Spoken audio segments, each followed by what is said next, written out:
দিনটা ছিল শনিবার 10th মে। ভীষণই একটা স্পেশাল দিন আমার কাছে।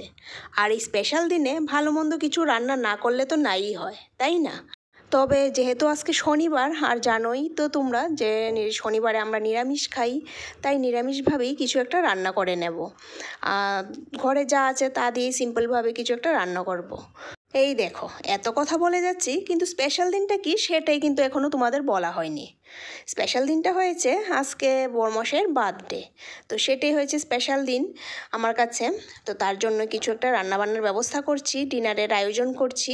কারণ সারাদিন তো অফিস কাচারি থাকে, অফিস থেকে আসবে বাড়িতে, তো অফিস থেকে আসার আগেই আমি যাতে যা রান্না করছি সেটা যাতে কমপ্লিট হয়ে যায় তার জন্যই কিন্তু তাড়াহুড়া করছি। এই তো 3টে সাড়ে 3টে থেকে রান্নাটা শুরু করলাম। আর প্রথমেই পায়েসটা বসিয়ে দিয়েছি আগে। পায়েসটা হতে হতে এদিকে ডালটাও ফোড়ন দেওয়া হয়ে যাচ্ছে, একটু চানা ডাল করলাম। চানার ডাল একটু ঘন ঘন করে করব। আর ডালটা হতে হতে কিন্তু এদিকে আমি একটু আলুর খোসাও ছাড়িয়ে নিয়েছি। আলুটা আমি সকালে সিদ্ধ করে রেখে দিয়েছিলাম, একটু দম আলু করব। তো এদিকে আলুর খোসা ছাড়িয়ে আলুটাও ভেজে নিলাম একটু হালকাভাবে। আর এদিকে দেখো আমার পায়েসটাও কিন্তু হয়ে গেছে। তারপর এই যে আলুর দমটা হয়ে গেছে। আলুর দমটা আর তোমাদের সাথে শেয়ার করিনি রান্নাটা, কারণ তাড়াহুড়ো করে করছি তো তার জন্য। তো এদিকে দেখো দেখতে দেখতে কিন্তু আমার রান্নাবান্না কমপ্লিট। এই যে নারকেল দিয়ে একটু চানা ডাল করলাম, এই যে দম আলুটা করলাম, আর এই যে পায়েস। তারপর ডালের সঙ্গে খাওয়ার জন্য একটু বেগুন ভাজাও করে নিলাম।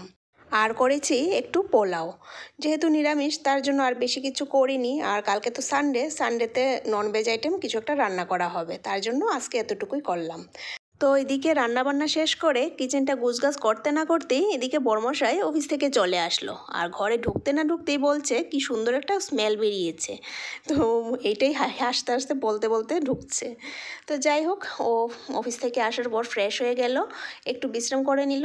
এবার চলো কেক কাটিংটা শুরু করব। আর হ্যাঁ, এবার কিন্তু দুটো কেক কাটবে বর্মশাই।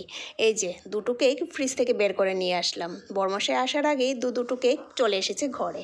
একটা তো আমি অর্ডার দিয়েছিলাম গতকালকে, তো সেটা আসলো। আর একটা দিয়েছে বোন অর্ডার, তো সেটাও চলে এসেছে। বর্মশাই আসার আগে কিন্তু দুটো কেক চলে এসেছিল। তো দুটোটা কেকই ওপেন করে নিলাম। এবছর দুটো কেকই কাটবে। তো এই যে এটা আমি অর্ডার দিয়েছিলাম পুরোটাই ফ্রেশ ফ্রুটের কেক, আর এটা দিয়েছে বোন। উপরটা কিন্তু ওয়াটারমেলনের মতন লাগছে, পুরোটাই তরমুজ লাগছে। তো যাই হোক, দুটো কেক কাটবে। আর এবার ক্যান্ডেল সাজিয়ে নিচ্ছি কেকের উপরে, আমি আর ছেলে মিলে।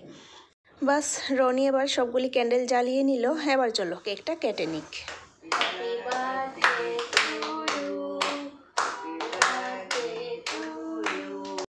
এই বছর যেহেতু ঘরে দুটো কেক আসলো, তার জন্য কিন্তু দুটোটা কেকই কিন্তু কেটে নিল। তবে প্রত্যেক বছরে কিন্তু আমার বোন কেক পাঠায় বার্থডেতে, ছেলের জন্মদিনে বা বর্মশের জন্মদিনে বোন পাঠায় কেক, তার জন্য আমি আর অর্ডার করি না। কিন্তু এই বছর বোন যে পাঠিয়েছে, মানে অর্ডার করার পর বলেছে যে অর্ডার করেছি, আসবে, এক্ষুনি আসবে। তো বলতে একটু দেরি করেছে। আর আমি তো অর্ডার দিয়েছি গতকালকে, বললেও কোনো লাভ হতো না, আমি গতকালকেই অর্ডার দিয়ে দিয়েছিলাম। আর অন্যান্য বছর তো কেক রেডিমেড যেটা বানানো থাকে সেটাই নিয়ে আসি, আর এই বছর একটু অর্ডার দিয়েছি।